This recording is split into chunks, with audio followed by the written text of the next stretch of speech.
નમસ્કાર, નિર્માણ ન્યૂઝની વિશેષ રજૂઆત ઝીરો અવર કાર્યક્રમ સાથે હું છું યજ્ઞ ત્રિવેદી. દર્શક મિત્રો, આજે ઝીરો અવર કાર્યક્રમમાં આપણે ચર્ચા કરવા જઈ રહ્યા છીએ ગુજરાતના લોકસભાની ચૂંટણીની પહેલા જે તરાલતો રાજકીય ગરમાવો જોવા મળી રહ્યો છે તેના લઈને.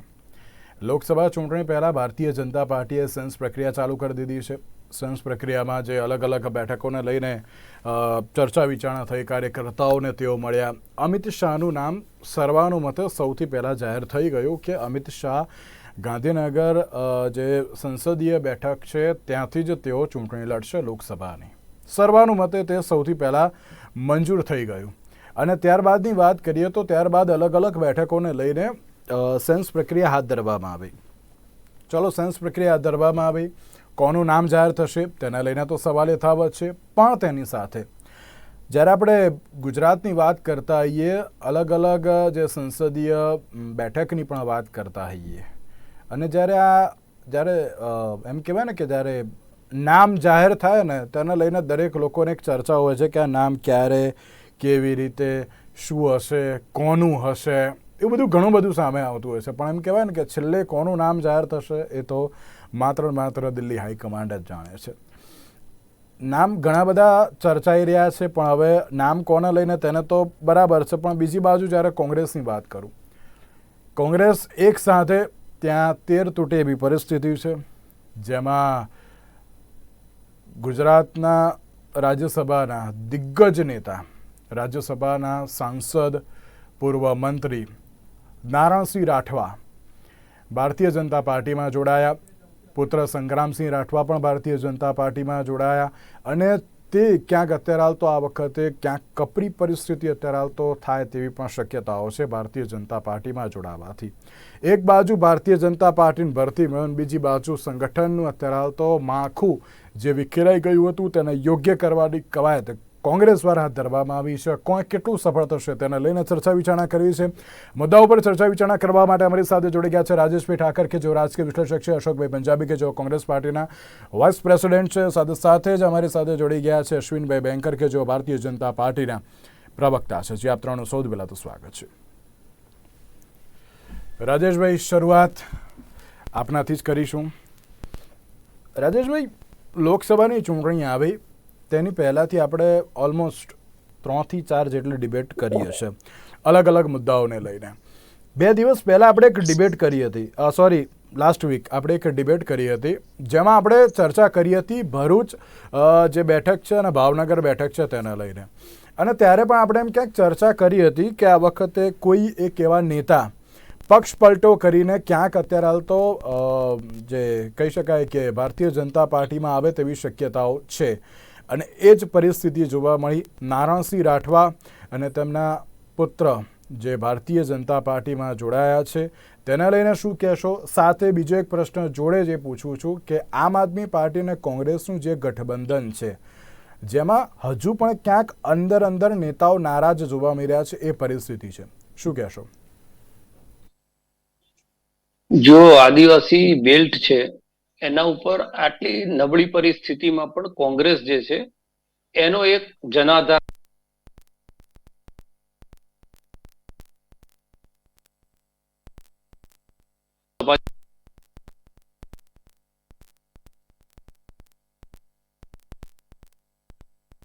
ઘણા બધા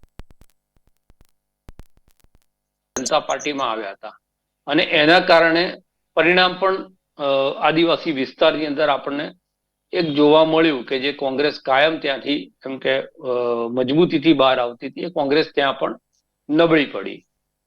હવે સવાલ એ છે કે મોહનભાઈ રાઠવાને લઈ લીધા પછી એમના રાજકીય જ હરીફ કહેવાય એવા નારણભાઈ રાઠવા, બંને જણા પોતાના પુત્ર પ્રેમ માટે સામસામે તલવારો ખેંચી હતી. એ જ નારણભાઈ રાઠવા જેમને 8 વખત કોંગ્રેસે સંસદની ટિકિટ આપી, 5 વખત ચૂંટાયા અને પછી હાર્યા પછી એમને રાજ્યસભા મોકલ્યા, જેની મુદત હવે પૂર્ણ થવામાં છે. ત્યારે એમણે ભારતીય જનતા પાર્ટીનું ખેસ ખભે નાખ્યો છે.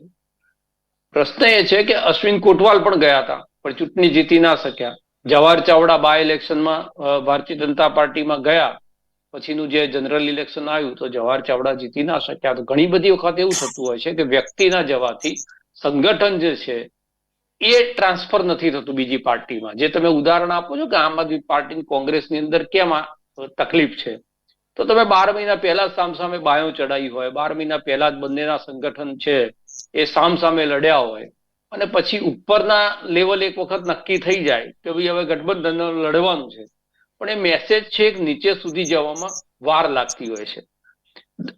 બીજી એક ચિંતા એ પણ લોકોને થતી હોય છે કે આજે ભરૂચની જે સીટ ગઈ છે કે ભાવનગરની જે સીટ ગઠબંધનમાં ગઈ છે, એ અમે સંસદની ચૂંટણી નહીં લડીએ તો 1-1.5 વર્ષ એટલે 15 મહિના પછી જિલ્લા તાલુકા પંચાયતની ચૂંટણી આવશે, તો અમારો કાર્યકર્તા જે છે એ આજ આમ આદમી પાર્ટી સાથે લોકો માટે વોટ માંગવા ગયો છે, 15 મહિના પછી કદાચ સ્થાનિક સ્વરાજની ચૂંટણીઓ આવે ને એમાં ગઠબંધન ના થાય તો પાછો એને આમ આદમી પાર્ટીની વિરુદ્ધમાં વોટ લેવાનો જાય.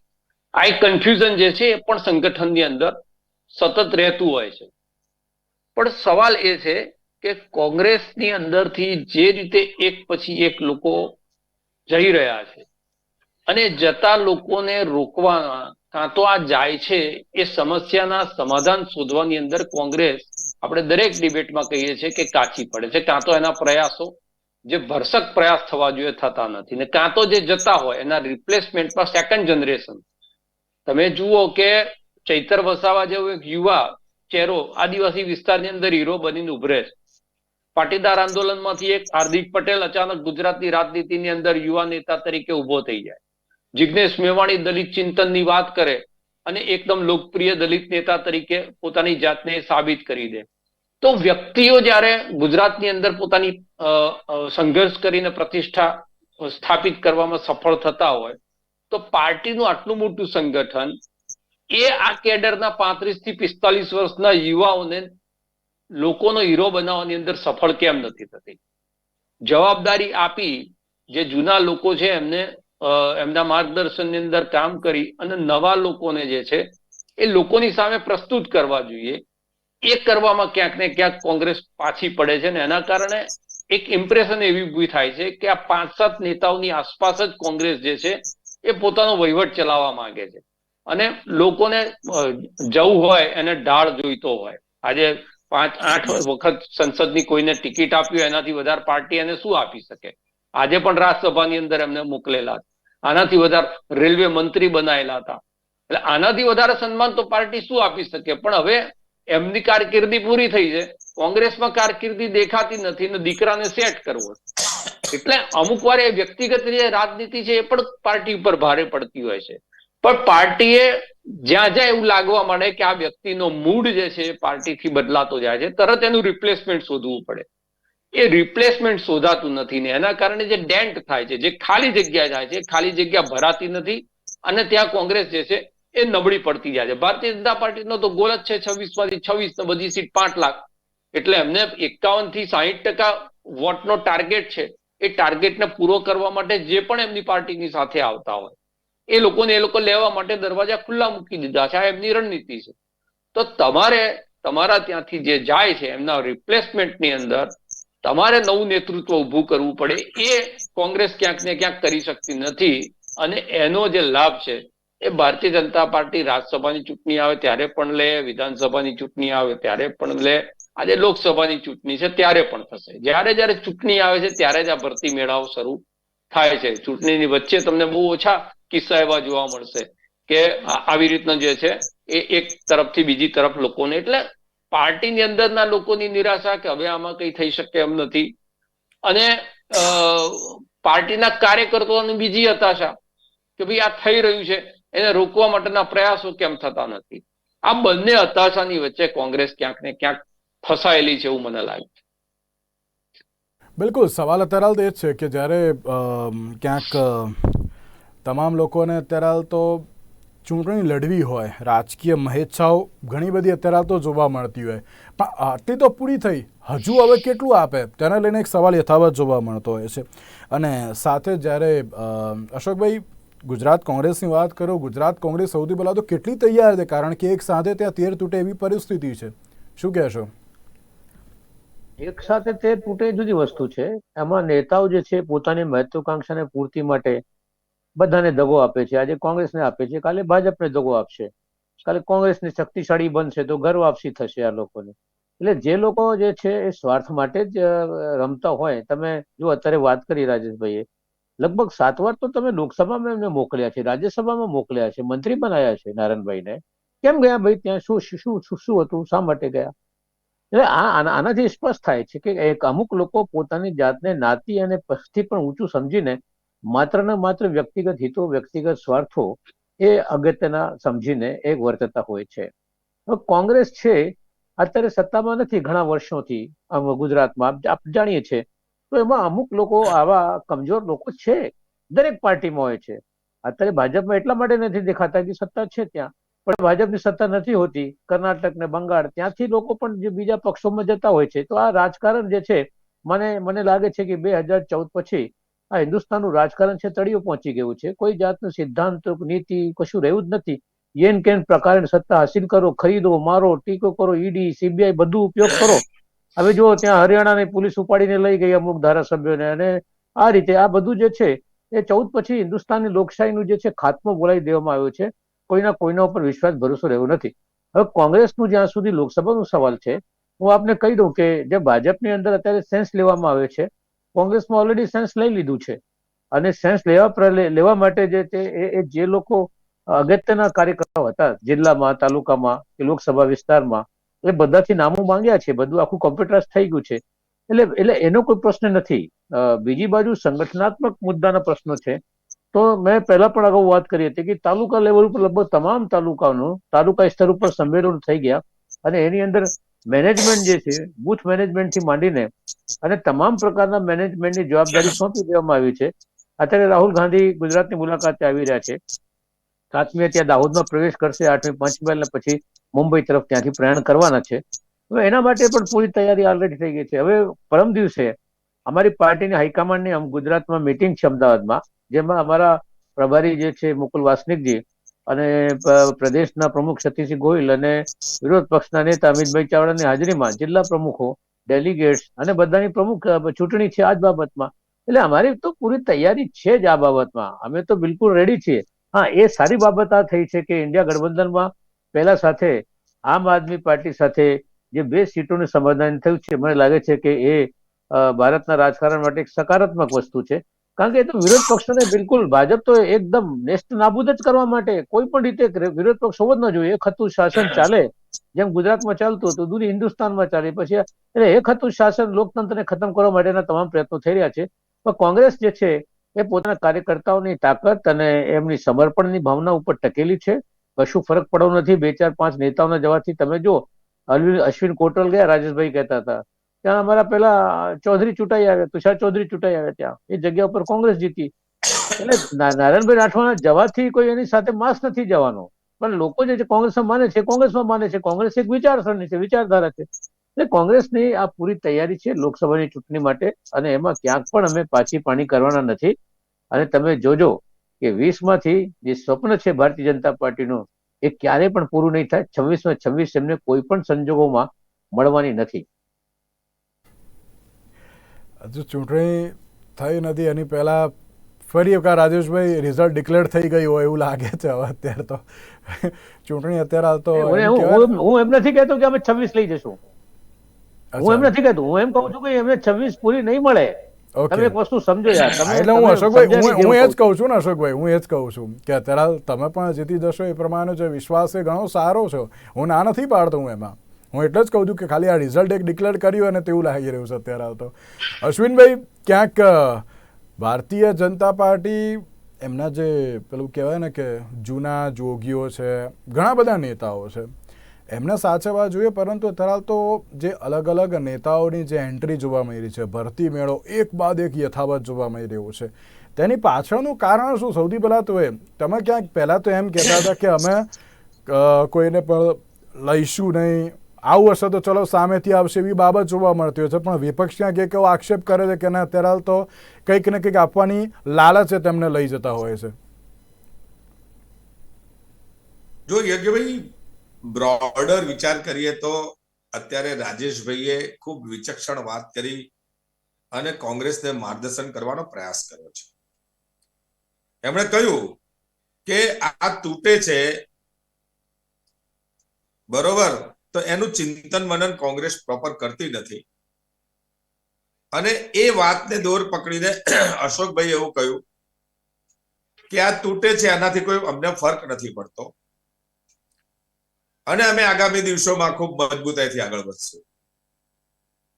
હવે ભારતીય જનતા પાર્ટીનો પક્ષ હું મૂકું તો એ રીતે મૂકી શકું કે ભારતીય જનતા પાર્ટી ચોક્કસથી મજબૂત વિરોધ પક્ષ ઈચ્છે છે, લોકતંત્રના હિતમાં છે. અને આ દેશમાં કોંગ્રેસ 100 વર્ષ જૂની પાર્ટી છે, તો એ મજબૂત વિરોધ પક્ષ આપી શકે એવી સંભાવનાઓ હતી. પરંતુ અમારે કહેવું પડે છે, અમારે અશોકભાઈ જયારે લૂલો બચાવ કરે છે ત્યારે અમારે કહેવું પડે છે કે તમે નવું લોહી લાવવા માટેનો પ્રયાસ ક્યાં કરો છો? તમારું નેતૃત્વ પરિવારવાદથી ભરેલું છે અને પરિવારવાદથી જ્યારે એક જગ્યાએથી એક સેચ્યુરેશન પોઈન્ટ આવી ગયો છે, દેશની જનતાને નેતૃત્વ પર ભરોસો નથી, ત્યારે તમે બદલાવ કરવાની તમારી ક્ષમતા નથી અને એ ક્ષમતા નહીં હોવાના કારણે નીચે પણ તૂટફૂટ થઈ રહી છે. આ મારે કહેવાનો મુદ્દો નથી, પરંતુ અમારી પર આક્ષેપ કરવાની કોશિશ થાય ત્યારે અમે કહીએ કે વિરોધ પક્ષ લોકતંત્રમાં જરૂરી છે, પણ તમે વિરોધ પક્ષને પણ છાજેવું કામ કરતા નથી. દેશની એક એક યોજનાઓની અંદર દેશના લોકોને ભ્રમિત કરી અને વિકાસની આડે આવવાની કોશિશ કરો છો, ત્યારે આ ભરતી મેળા થાય અને યશવીભાઈ છેની જગ્યાએ નથી કરી દો. વિરોધ પક્ષ જરૂરી નથી એમ કહી દો બસ. Complete please. Okay okay. કે વિરોધ પક્ષ રે મેં કહ્યું લોકતંત્રના હિતમાં છે, પરંતુ વિરોધ પક્ષની ભૂમિકા તમે નથી નિભાવી શકતા, એ દેશ જાણે છે. એટલા માટે ભારતીય જનતા પાર્ટીને ખોબે ખોબે મત આપે છે. હવે સવાલ આ છે કે આદરણીય નરેન્દ્રભાઈ મોદી સાહેબનું વૈશ્વિક કદ, વિકાસનું કદ અને રાજ્યની સરકારોના પણ વિકાસના એટલા બધા સુફળ છે, તો નેતાઓને એવું લાગે છે કે અમારા સમાજને જો લાભ અપાવવો હશે તો અમારે ભાજપમાં રહેવું પડશે અને અમારી કારકિર્દી પણ હવે ભાજપમાં આગામી 50 વર્ષ સુધી તો બનાવવી પડશે, કારણ કે દૂર દૂર સુધી કોંગ્રેસની સરકાર દેખાતી નથી.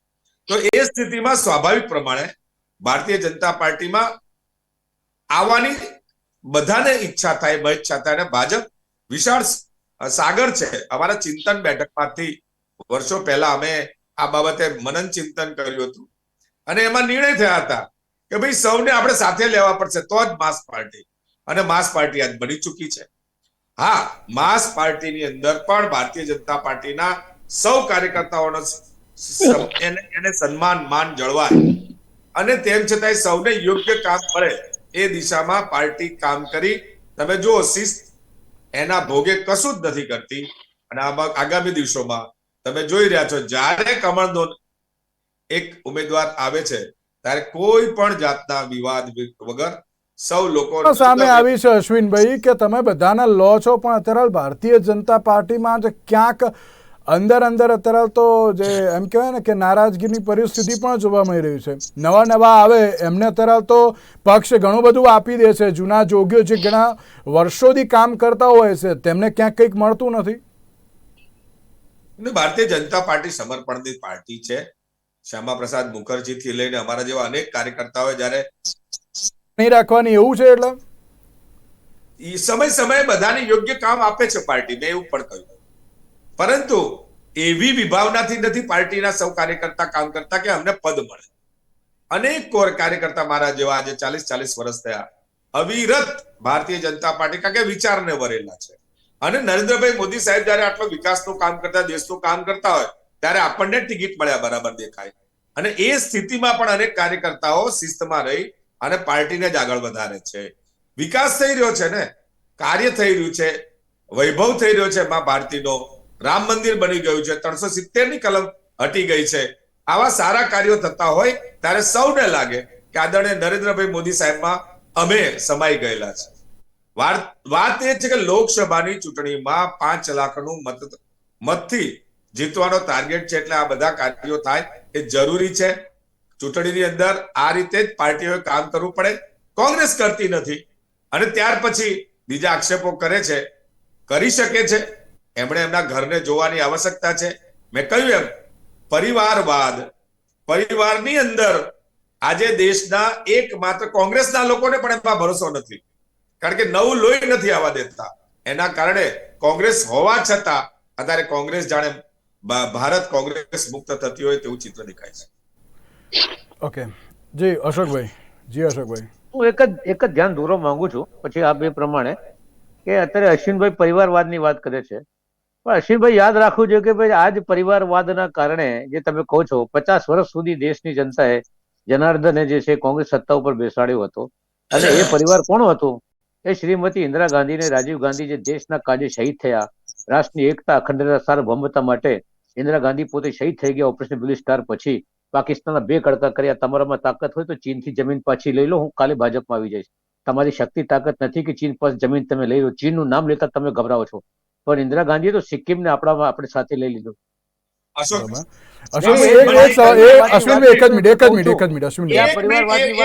જવાબ આપવો જરૂરી છે, કારણ કે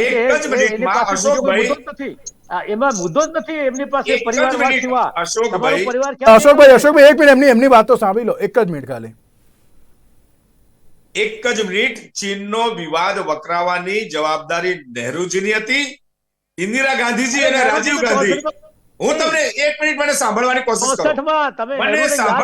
અશોકભાઈ સાંભળવા પડશે. તમે બોલ્યા તો જવાબ બી સાંભળવો પડે. તમારામાં બીમારી શું છે? સાંભળો તો ખરા. ઓકે મારે હું ચીન વિવાદને લઈને હું ફરી એકવાર ડિબેટ રાખીશું. 1 મિનિટ અશોકભાઈ, અશ્વિનભાઈ, આપ બંનેને રોકવા માંગુ છું. હું ચીન વિવાદ ઉપર બીજી એકવાર હું ડિબેટ રાખીશ. રાજેશભાઈને જ બોલાવીશ. હું એનાથી બીજી વાત કરવા માંગુ છું. નહીં 1 જ મિનિટ અશ્વિનભાઈ 1 જ મિનિટ. અશોકભાઈ, તમે ચીન વિવાદની વાત કરી. તમે 50 વર્ષ કોંગ્રેસ પાર્ટીના જે અત્યારે જે સરકારની પણ વાત કરી. હું તમને એક વાત એ પૂછું છું, અત્યારે લેખ સાથે ત્યાં તે ડેમેજ કંટ્રોલ તમારી પાર્ટી કેમ નથી કરતી? હું તમને કહું કે એ અમારા માટે દુઃખદ છે, હું તમને કહી દઉં. અને હાઈકમાન્ડ પણ તેના લઈને કોઈ ધ્યાન અત્યારે તો નથી આપતું. પણ જે અત્યારે અશ્વિનભાઈ વાત કરતા હતા માસ પાર્ટી, એ પોતે ઘણી વાર કહી ચુક્યા છે કે અમે કેડર બેઝ પાર્ટી છીએ. કેડર બેઝ હવે માસ પાર્ટી કહેવાનું શરૂ કર્યું છે. માસ પાર્ટી તો કોંગ્રેસ છે, માસ પાર્ટી તો કોંગ્રેસ છે ને કોંગ્રેસ હતી. એટલે માસ પાર્ટીના કારણે અશોકભાઈ એક સવાલ મને ખાલી મારે વાત કરવી છે. જી અશ્વિનભાઈ. ઇન્દિરા ગાંધીજીનું જે બ્લુ સ્ટાર દરમિયાન શીખનો જે સામે આવ્યું અને એના કારણે આપણા દેશના વડાપ્રધાનને જાન ગુમાવવો પડ્યો. હું એમ કહીશ કે એમના નેતાઓની આ ખોટી કૂટનીતિ હતી, એના કારણે અશોકભાઈ વચ્ચે ના બોલો, સાંભળો. હવે બીજું એવો દાખલો અત્યારે પંજાબમાં બની રહ્યો છે. ભારતના વડાપ્રધાન ઉપર ખેડૂત આંદોલનનું મોટું પ્રેશર છે, પરંતુ એ પણ સુનિશ્ચિતપૂર્વક પાર પાડવાના કારણે આજે પંજાબના ખેડૂતો એ પંજાબી ભાઈઓને ઓકે અશ્વિનભાઈ ઓકે મારો મુદ્દો આખો અલગ છે અને તેમાં ક્યાંક અલગ મુદ્દાઓ પર ચર્ચા કરી રહ્યા છો. રાજેશભાઈ, એક સવાલનો જવાબ હવે આપને. રાજેશભાઈ, હમણાં જે રાજ્યસભાની ચૂંટણી જે હિમાચલ પ્રદેશમાં એમાં યોજાઈ, જેમાં સમાજવાદી પાર્ટી અને કોંગ્રેસનું જે ગઠબંધન છે તેને લઈને ક્યાંક નારાજગી જોવા મળી. અમુક ધારાસભ્યોએ ક્રોસ વોટિંગ કર્યું છે એવી વિગતો પણ સામે આવી. એ નારાજગી શું ગુજરાતમાં ક્યાંક જોવા મળી શકે તેવું લાગી રહ્યું છે ભરૂચમાં? કારણ કે જે પ્રમાણે હજુ પણ ફૈઝલ પટેલ ક્યાંક નારાજગી દર્શાવી રહ્યા છે. રાહુલ ગાંધી સાથે મુલાકાતની બાબતો પણ અત્યારે હાલ તો કહી રહ્યા છે. અને ક્યાંક એમ કહેવાય કે આ તો હજુ એક ટીઝર હતું, ક્યાંક ટ્રેલર પણ આવે તેવી શક્યતાઓ છે આપના મત અનુસાર? જો પહેલું તો ફૈઝલ પટેલ અને મુમતાઝ પટેલે પહેલા અંદર સંપીને નક્કી કરવું પડે કોણે લડવું છે. એક વખત ભાઈ કહે છે મારે લડવું છે, પેલી બાજુ બેન કહે છે મારે લડવું. અને તમે એક વસ્તુ નક્કી રાખજો, એ ભારતીય જનતા પાર્ટીને મદદ કરવાના રસ્તા ઉપર છે. એ અપક્ષ તરીકે ચૂંટણી લડીને કે બીજી રીતે કોંગ્રેસના કાર્યકર્તાઓને ભડકાઈ અને ભરૂચની જે સીટ છે, તમે ભરૂચની સીટના છેલ્લા 4 વખતના સંસદીય રિઝલ્ટનું એનાલિસિસ કરો તો છોટુભાઈ વસાવા એ જે વોટ કાપી જાય છે એ વોટથી ભારતીય જનતા પાર્ટી 40-45 ક્યારેક 55,000 વોટે એ જીતી જતી હોય છે. હવે ત્યાં આગળ દાખલા તરીકે એક મુસ્લિમ ઉમેદવાર એમાં અહેમદભાઈ પટેલના પરિવારમાંથી ઉભો રહે, સ્વાભાવિક છે સિમ્પથી વોટ જે છે ત્યાં જાય. છોટુ વસાવા બીટીપી માંથી ચૂંટણી લડે એટલે વિપક્ષનો વોટ છે ત્યાં આગળ વહેંચાય. એટલે એ આખું એમનું જે અંગત વ્યક્તિગત રાજકારણ છે કે જેમાં એ પોતાની જાતને સેટ કરવાની કોશિશ કરે છે અને રાહુલ ગાંધીનું નામ દઈ અને પાર્ટીને જે છે એ પ્રેશરાઇઝ કરવાની કોશિશ કરે છે. પણ એક વખત મોવડી મંડળે ઉપર જયારે નિર્ણય કરી લીધો ત્યારે હું સમજુ છું કે એના પછી નિર્ણય બદલે તો ખાલી ભરૂચની સીટમાં જો ડેમેજ કંટ્રોલ કરવા જાય તો આખા ગુજરાતની અંદર ગઠબંધન તૂટે અને 42 લાખ વોટ આમ આદમી પાર્ટી વિધાનસભામાં લઈ ગઈ, જેના કારણે કોંગ્રેસની સ્થિતિ આ 17 સીટ ઉપર આવવાની થઈ છે. એટલે જો આ ગઠબંધન ના કરે તો પાછું 26 સીટ ઉપર વોટ વેચાવાની જે વાત છે એ તો આઈને ઉભી જ રહે. એટલે આ જે ગઠબંધન થયું છે કોંગ્રેસનું ને આમ આદમી પાર્ટીનું એ વિધાનસભામાં થયેલા રિઝલ્ટના પરિણામે એમણે સમજીને કર્યું છે કે ગાંધીનગર નગરપાલિકામાં પણ લાગે છે કે આ વખતે 26 પાછું ભાજપ જીતે તેવો દાવો કરી રહ્યું છે, પણ એ દાવો ક્યાંક સફળ સાબિત થશે લાગે છે આ વખતે? જો સફળ થશે કે નિષ્ફળ આપણે કઈ જ્યોતિષ છે નહીં કે આપણે આપીએ. આપણે તો જે પરિસ્થિતિ છે પરિસ્થિતિના આધાર ઉપર વાત કરીએ તો ભરૂચની જે સીટ છે એના ઉપર કોંગ્રેસ એના સંગઠનને આમ આદમી પાર્ટીની સાથે બહુ સરળતાથી ટ્રાન્સફર કરે. દાખલા તરીકે આ જ પ્રશ્ન બિહારમાં ભારતીય જનતા પાર્ટી સામે છે જ ને. નીતિશ કુમારને છેલ્લા ટાઈમે તમે લઈ આવ્યા છો તો સંગઠનની અંદર ત્યાં પણ જે છે એ એકબીજાની સાથે વોટ ટ્રાન્સફર થવાની બાબત કોઈ પણ ગઠબંધનની અંદર આવે તો જો વ્યવસ્થિત રીતે તો એક સીટ એવી છે જેને હું સમજુ છું કે ચેલેન્જિંગ થઈ શકે, જીતી શકાય હારી શકાય એ વાત નથી, પણ એક સીટ એવી છે કે જેમાં ઇન્ટરેસ્ટિંગ ફાઇટ આપણને જોવા મળે. બાકી જે રીતે પાર્ટીની તૈયારીઓ જોતા ભારતીય જનતા પાર્ટીના મધ્યસ્થ કાર્યાલયો બધે ખુલી ગયા છે. ભારતીય જનતા પાર્ટીની અંદર સેન્સની પ્રક્રિયાઓ શરૂ થઈ ગઈ છે. દરેક લોકસભા વાઇસ પ્રભારી જે નિમવાના હોય પ્રભારી નિમાઈ ગયેલા છે અને એના પછી કોંગ્રેસને નબળી પાડવા માટે જે રણનીતિ છે એના ઉપર કામ ચાલી રહ્યું છે. આ બધું જોતા એક નેરેટિવ ક્લિયર થાય અને નેરેટિવ રાજનીતિની અંદર બહુ કામ કરી જતો હોય છે. ઓકે, બિલકુલ. તો હવે જોવાનું એ રહ્યું કે લોકસભાની ચૂંટણી પહેલા રાજકીય સમીકરણો ઘણા બધા જોવા મળી રહ્યા છે. આગળ કેવા પ્રકારની પરિસ્થિતિ સર્જાશે તે તો આવનારો સમય જ બતાવશે. રાજેશભાઈ, અશોકભાઈ, અશ્વિનભાઈ, આપ ત્રણના આભાર અમારી સાથે ચર્ચા વિચારણામાં જોડાવા માટે. તો દર્શક મિત્રો, આજના જરૂર કાર્યક્રમ જ આપશો. નમસ્કાર.